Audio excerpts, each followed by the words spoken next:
Well, hello everyone. I'm Hector Del Castillo, organizer of ProductCamp DC and also CEO of Bold PM, a product management consulting firm.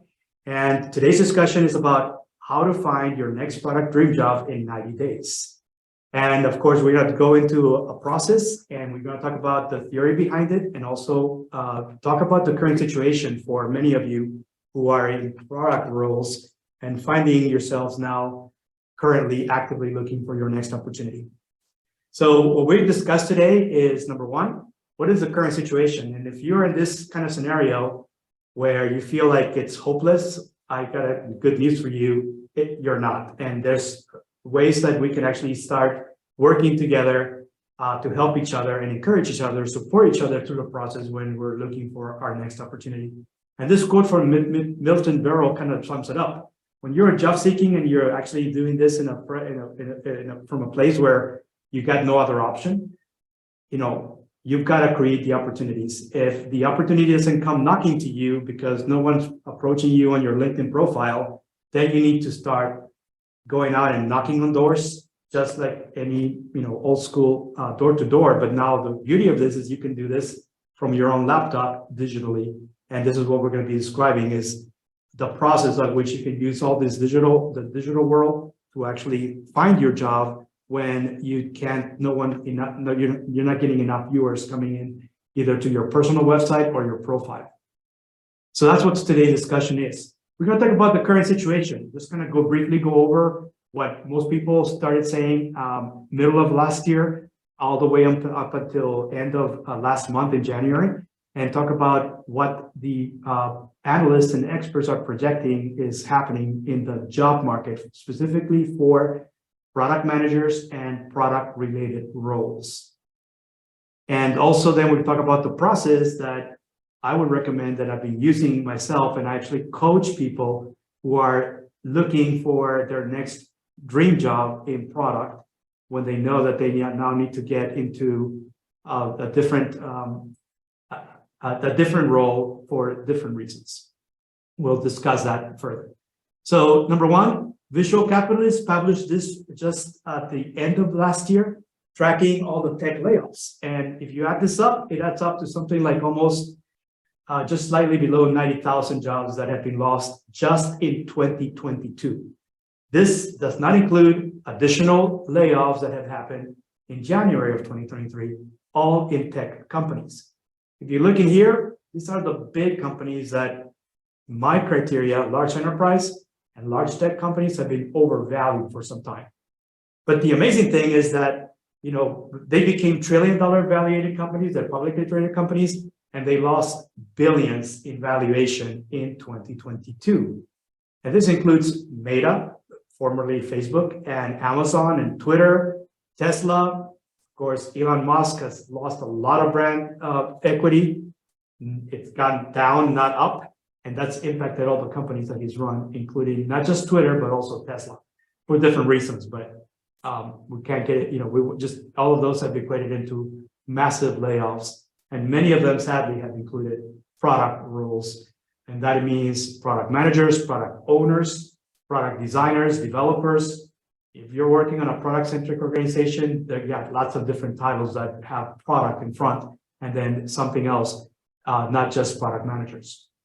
So if you're looking at the latest data that was just published a few days ago, because it goes to the end of January for US, good news. It looks like the number of companies laying off and the number of layoffs is going down. So if you look at January, which is the last data set here, and you look at the number of employees laid off compared to, and the number of companies, they've gone down compared to what went on in October, November, December of last year, when this was kind of peaking and then starting to ramp up. And it looks like it may be going down. Most experts are saying that layoffs are pretty much done. There's still the threat of possible recession, but most companies have done this kind of proactively, sort of like forecasting that there's some possibility, high probability of a recession in 2023, according to most economists. So this is actually just doing kind of like a knee-jerk reaction from large companies that are actually laying off because of a possible recession and because of high inflation rate. But the good news is that if you look at the inflation in January, it also has gone down compared to November, December, that last quarter of 2022. So both of those indicators are going in the right direction. Inflation is going down, and the number of layoffs is also going down. So it looks like we might have passed the first wave, and I hope there was no additional waves of layoffs coming later this year. So that remains to be seen. So in the meantime, here's what some people reported are trends for product managers and product teams, and trends and predictions for 2023. Projected that lots of demand for product managers, especially people that have multiple domains of expertise, and there's going to be talent scarcity. Greater visibility, because most organizations want to have greater visibility into their product ops. Means that you now have to have reporting in real time and all those things that often are tools that you need to turn on, and then teams that are reporting information so that executives and managers can actually track what's going on in real time. And also access to timely and deeper customer and user data is a must for most organizations, especially when we're seeing shift in buyer and user behavior that they can't, it's not easy to predict because now they're going in different directions based on what's happening. And we've had a lot of different things that are just not part of the normal. The next normal is completely different than what we're used to at the beginning of this 21st century. And projected that long-term behavior has changed and we won't go back to the way it was before COVID. More products, it's expected, will meet their buyers and users where they're at. That means a lot more digital products than you see right now already in market. And that means more web portals, more SaaS products, different shapes and sizes, mostly B2B, but also some of them will be going after consumer segments as well.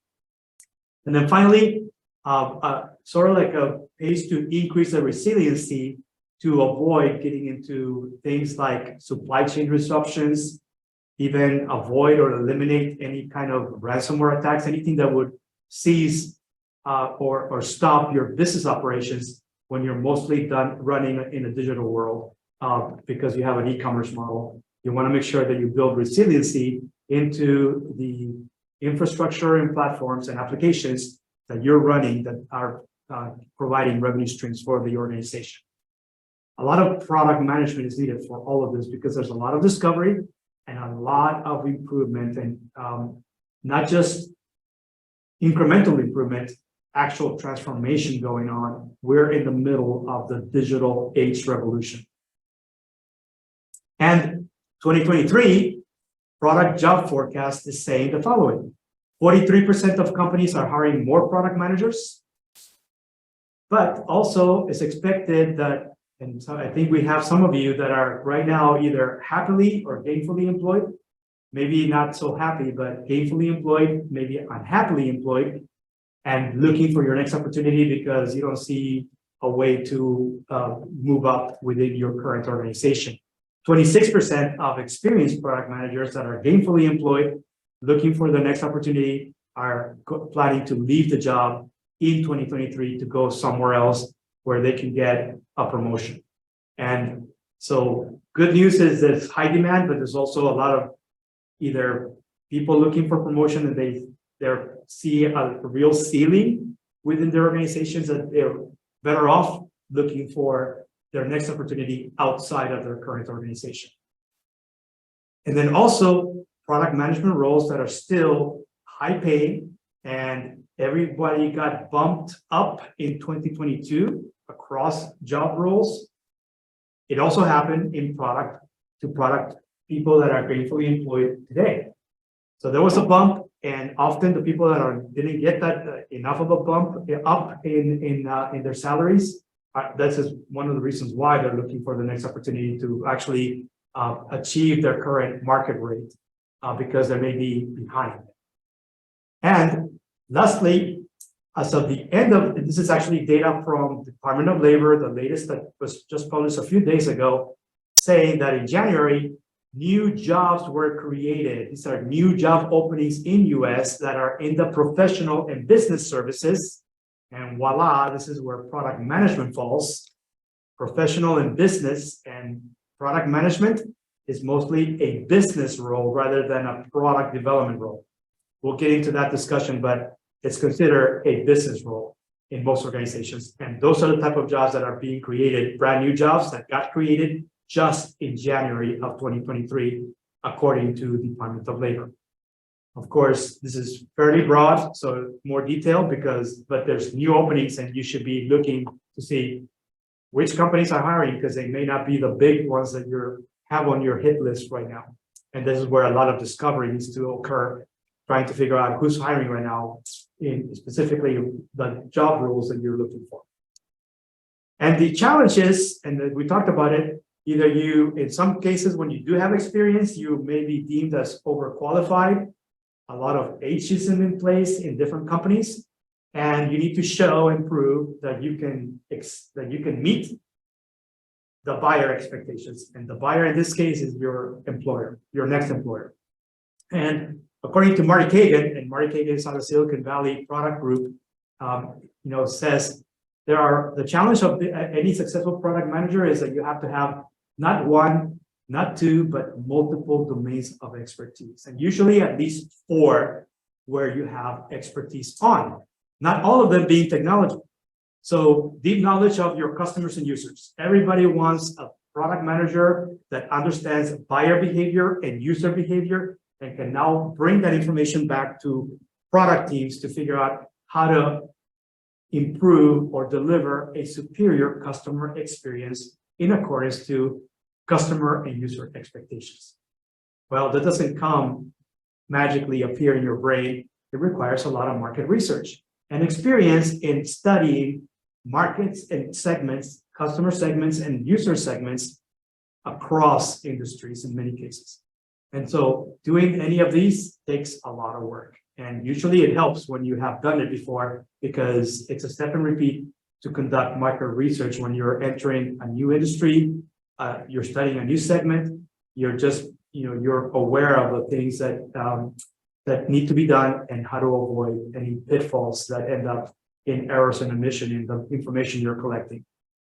Also, deep knowledge of your business, or at least understanding the business model and the business acumen of how you're going to turn that product into a profitable line of business within a larger company. And that's understanding the business side, as well as understanding what's going on in your industry, all the players in your industry, understand the entire business ecosystem to figure out where you're positioned and figure out ways and levers that you can pull through partnerships and other things that can actually lead to more demand on your sales side, but also look for opportunities to cost reduce your supply chain and eliminate any threat of disruption in your supply chain.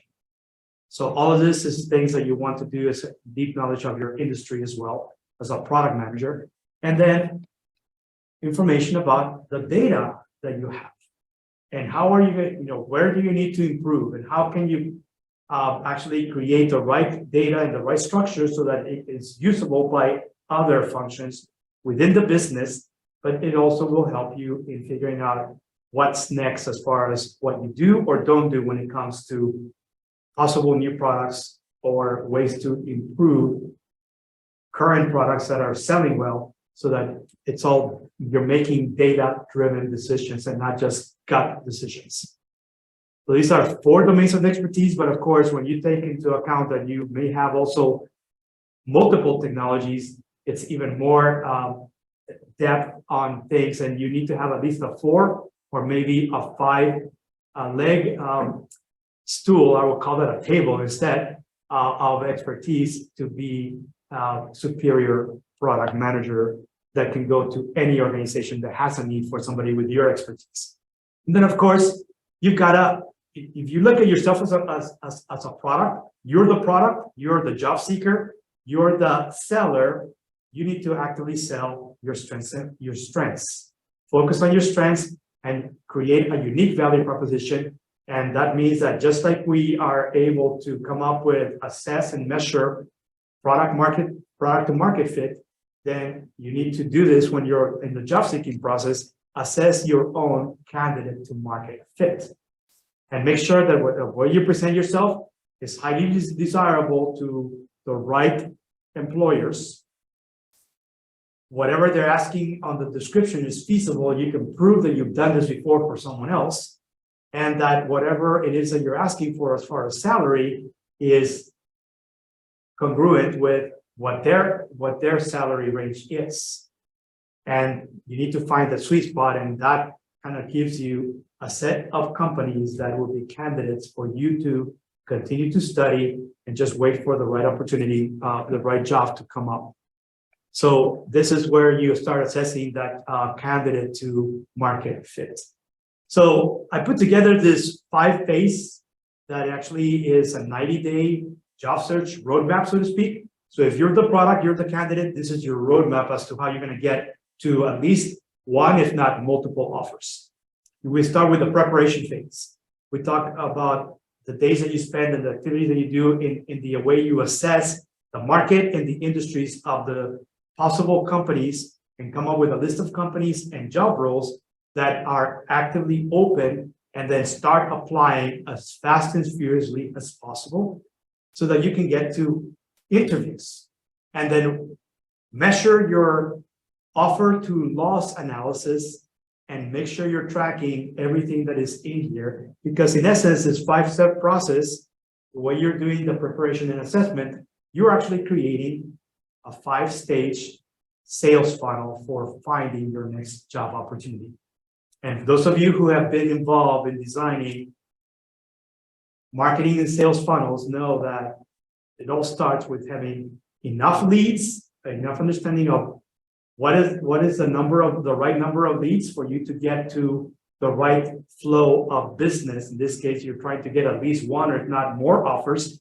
What is the number of leads and that have the right opportunities, and that you can then submit a cover letter and resume, apply, so you can get to the interview and go through enough through the interview process over time so that you can get 1 or 2 offers as you're doing this. And a lot of these steps are all going in parallel once you start designing or implementing your funnel. But having clarity on this funnel and the idea of all these things that you're going to need to measure once you begin implementing is all part of the preparation and assessment phases, because this needs to be reality with the context of, it's a current market for product, and the roles that you're looking, is it a job seekers market or is it an employer's market? You don't control that, but you need to pick the right areas where the market is in your favor, if at all possible. So you might need to go into design and redesign. The phases that I spoke about earlier are iterative. You don't go in a one-way direction. Sometimes you're iterating back and forth because you're redesigning based on things that you're discovering as you're now searching for jobs and roles within specific companies, and the list of companies and the types of roles that you would consider, and even locations, all those things that are metadata to track all these things, is growing over time. And as you're discovering new opportunities, you're actually redesigning in real time this funnel to make sure that you have the right amount of leads, the right amount of opportunities, so that you can submit enough proposals to get to a good steady flow of interviews over time to get to 1 or more offers. That is the name of the game. So the more efficient, and I say, you got to start using an agile process, right? You figure out what your sprints are, the duration, and then you have an initiation and a retrospective, and you're in between, you're basically just doing across all the different things that are part of your funnel, because you may be working on different things across all 5 phases once you go into implementation. That is the challenge. You're multitasking, so to speak. And this is the job search process. Friend of mine that has been in the job search process and actually also does a lot of consulting knows that it gets better with practice, right? So you want to make sure that you have at least some semblance of understanding of what this should be, and then very quickly iterate based on your sprints, because every sprint you're looking at what can we improve or what we need to do more of. what do we need to stop because it's not working at all? We're not getting any reaction, and we need to just maybe, pivot to something else. And what are the things that we can do that actually makes us a better fit based on what we're seeing is happening in different markets that we thought we had a high fit and it's not really getting much reaction. Sometimes you have to focus on your self-growth in preparation for the real opportunities that you want to pursue. And these are all things that are iterating as you're proceeding. So using an agile approach to this job search process is the right thing to do on your own. So preparation phase, key. Number one, you have to do an assessment. And I would say that if you do a self-assessment, well, that's good. But often self-assessments, if we haven't done that before, we don't have enough of self-awareness, we may be having a lot of things that we're missing. Errors and omissions in the way that we think about ourselves compared to what others. And so the best thing to do is to take an approach where we're doing a 360, meaning not just you, but get peers, colleagues, maybe former colleagues, even future peers. And that means that you may need to build a team to help you get a 360 perspective and say, here's what you think about yourself, here's reality of what others think about you, and kind of figure out that it's congruent over time. And that may mean that you might need to actually do some self growth in order to actually get to where you actually get in the right direction to achieve a much greater candidate to market fit. But it also helps if you can actually join job search support groups. And there are different things that you can do depending on where you're based.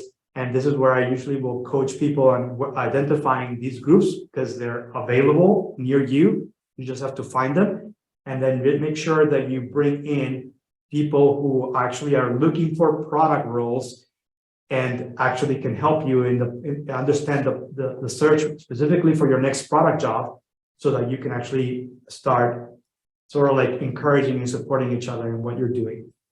Guaranteed that hardly you will have anybody that's competing for the same job.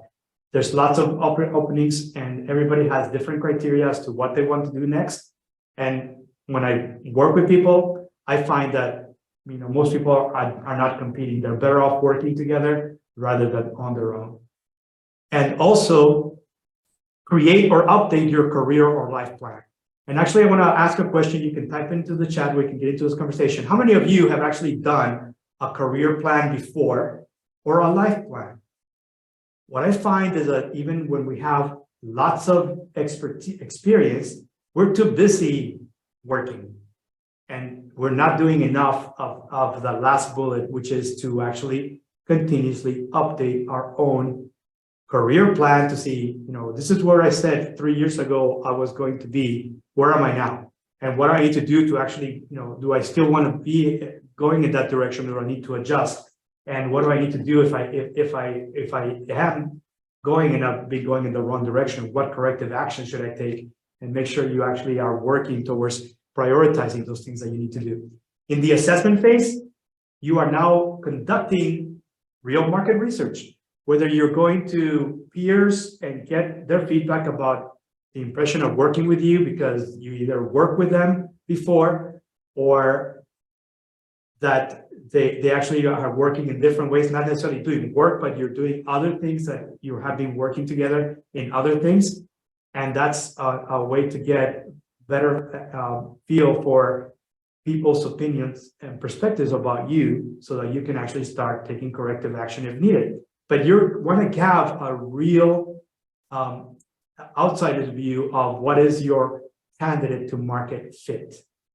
What I find is sometimes if you haven't done this before, you may be too optimistic, or if your confidence level is low, you may be too pessimistic about yourself. And it's any of those issues can be an issue when you're trying to actually,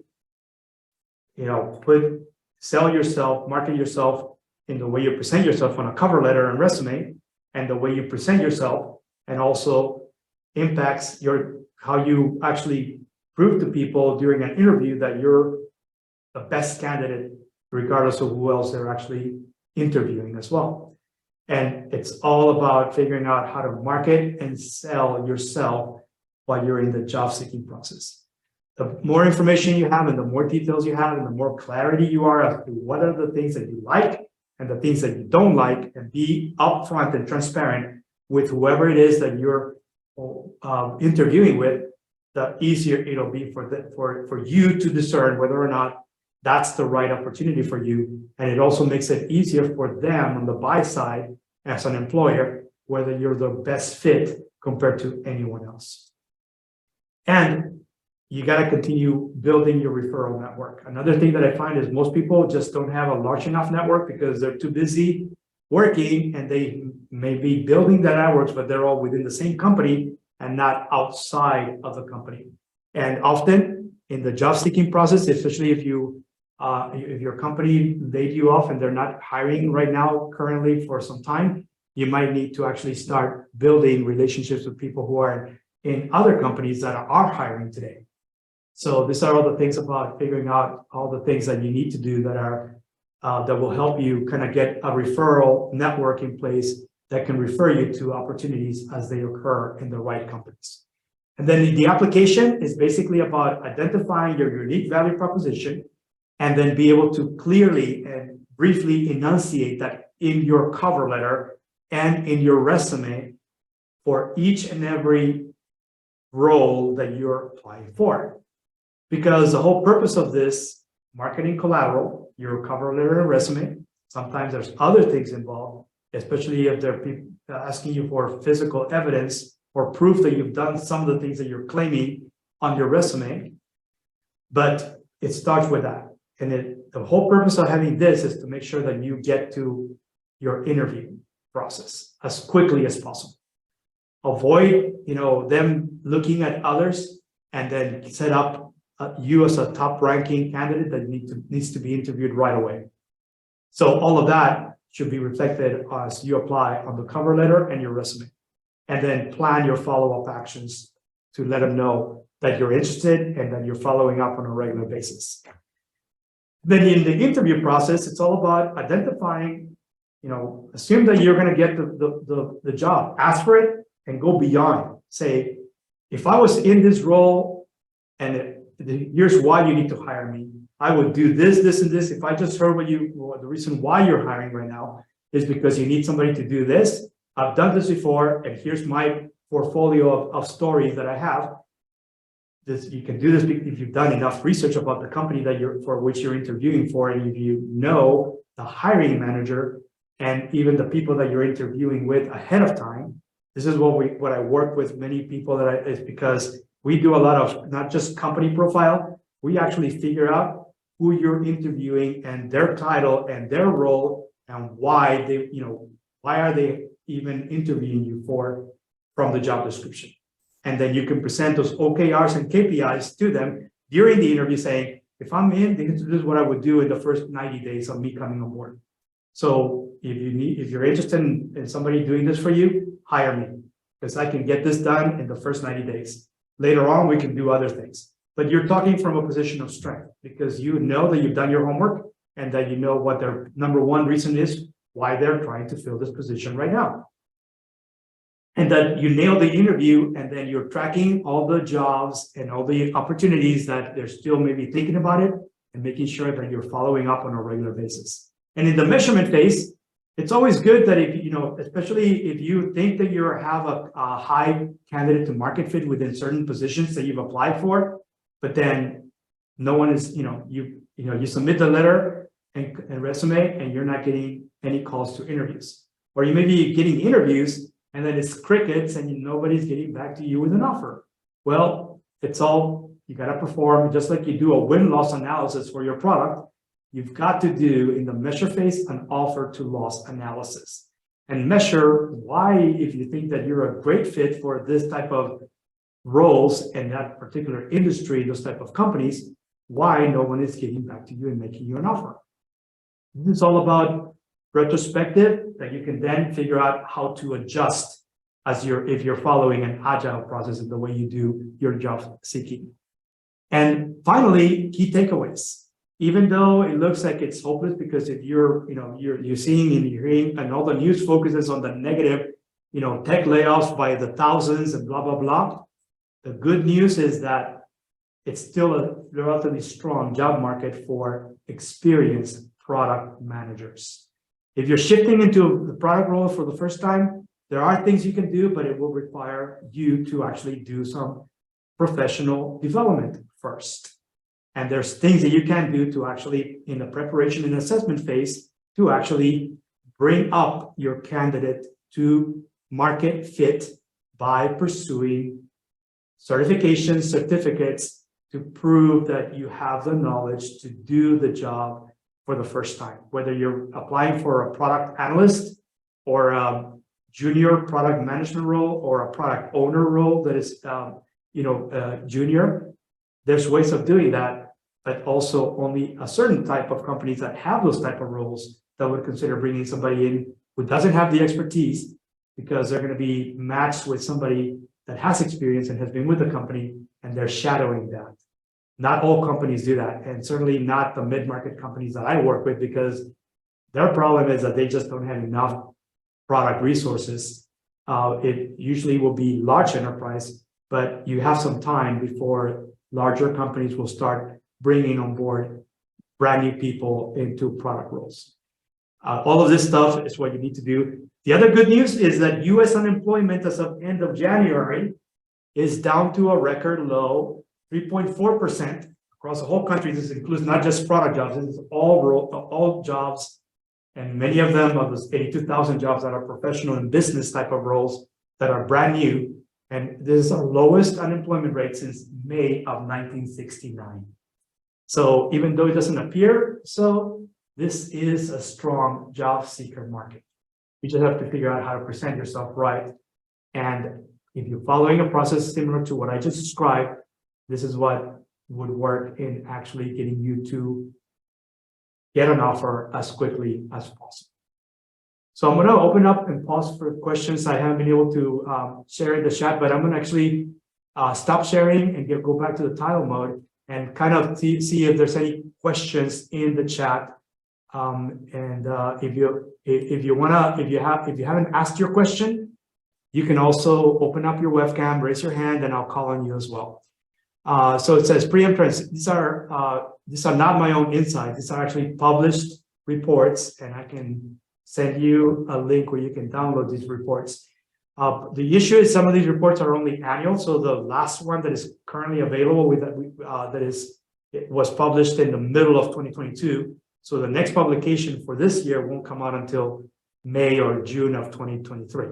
So right now I'm just using the latest market reports that are tracking PM trends and predictions. And I also can point you to some recent sessions that we did in the fall of last year. These are all recorded, available from our website. If you actually subscribe to our website, you can actually see some of the presentations where I pulled some of this, and some of these are longer term trends, not just short term. And I don't believe much of that has changed. There's still a high demand for product managers, especially those that have experience in specific industries and in specific markets in US. And there are companies that are hiring, just may not be the same companies that right now you have been actively looking at. And that's part of the discovery work that you need to do as well. And let's see, why is it important to track where I apply for jobs? So those of you who have done this, I mean, I've talked about you have 5 different phases of the marketing and sales funnel, and when you're going to implementation, you have to track all of this. Why? Because often if you haven't done a sales funnel like this, you either are too optimistic that you have, all you need to do is apply for 10 jobs to get 1 or 2 offers. And in reality, even in a strong job market, for different reasons, any combination of reasons, you might need to have a lot more leads and identify a lot more opportunities, and to be able to actually forecast the real conversion rate up until you get at least 1 or more offers. And what I find is most people that haven't done this before are too optimistic, and they don't apply to enough opportunities. And then they will apply, they get some interest, they'll interview, and then they stop searching. My advice, especially those of you who are right now looking to get into your next opportunity as soon as possible, if you really want to achieve this in the next 90 days, I would recommend that you actually create a plan by which you're doing sprints, maybe weekly or bi-weekly, but you're going across the entire funnel over that sprint and then making adjustments for your next sprint. And your outcome should be that you're at least applying and identifying new opportunities, applying for certain opportunities that you've known about, and it might take you some time to figure out how to present yourself and customize your cover letter and resume for each opportunity, at the same time that you're now following up on somebody who wants to schedule a phone interview. And typically for product jobs, it's at least 3, if not more, interviews that you need to schedule over time. Yes, they're virtual, but you need to allocate the time. And all of this going on at the same time, it's time consuming. What I tell most people that if you really hone in and focus, finding a full-time position is in itself a full-time job. You're actually working 40, 50-hour weeks just implementing the process that I'm talking about. And what I find is most people, because they think, oh, I got time or I'm getting interest here, they'll stop and they won't continue measuring and they're not doing the right things. You can't stop. That's my advice to you. Get as many leads and as many opportunities over time so that you can continue to submit as many resumes and get more and more and schedule more and more interviews in the future until you get to at least 1 or more conversions. And there's a lot of things that you don't control. You don't control how quickly an employer responds to you. In their minds, a bureaucratic organization may take weeks before they even acknowledge that they're interested in you. And you don't control that. You just need to kind of figure out and test that out until you get to the right batch of companies that you're interested in, that have the right roles, and that now respond to you in a timely manner. So those are all the things that I want to say about that, because it takes real discovery. Sometimes I see that people are too optimistic, and typically they will stop searching, or they will stop, doing more lead acquisition, or they will stop networking when they already have interested, and they're optimistically waiting for a positive response. And for the most part, it's not happening. But at least it's not happening fast enough, and you're better off continuing to forge ahead as quickly and accelerate if needed when you need to. Anybody has any questions? If you want to open up your webcam or your mic, you're welcome to do that, and let me know if I missed anything on the chat as far as questions. And if you have to sign off, that's okay. Just make sure that what I'll be doing this as a follow-up, I will actually be sending the link where you can actually view the recording for today, and hopefully you'll be able to use this information. And actually, I pointed out to something, if you're interested in finding support groups, job search support groups, and specifically product people, this is something that we're entertaining doing online, so that doesn't matter where you're at. If you guys are all interested in having a virtual support group, ProductCamp DC and Bolt PM, my company, is looking at the possibility of making recurring Zoom meetings available, and I'm looking for people that are interested. So if you're interested, let me know either via the chat or reply to the emails that you're going to be seeing from me. Let me know, because I would like to at least announce a plan if there's enough interest. To be clear, right now, for this particular meeting, we had a lot of people, and they're not here, so I'm not really sure how much more people will actually be interested. But we're looking to at least form what we call job search support groups of product people, and doing virtual meetings to actually follow the process that I'm talking about. So you guys will be meeting weekly. We'll try to match you up with people that are, if you're looking for a senior role, we'll try to match you up with other people who are looking for senior roles. If you're looking to shift into an entry-level position in product, we will match you up with other people who are doing the same, because what you will find is that the sales cycle for those type of things, depending on your expertise and your fit, it will actually vary significantly if you don't have the right fit. And we want to make sure that we line you up with people that can continue to work together until everybody is gainfully employed or actually gets an offer based on where they're going next. So let me know, and we can send you more information once we get a good number of people responding.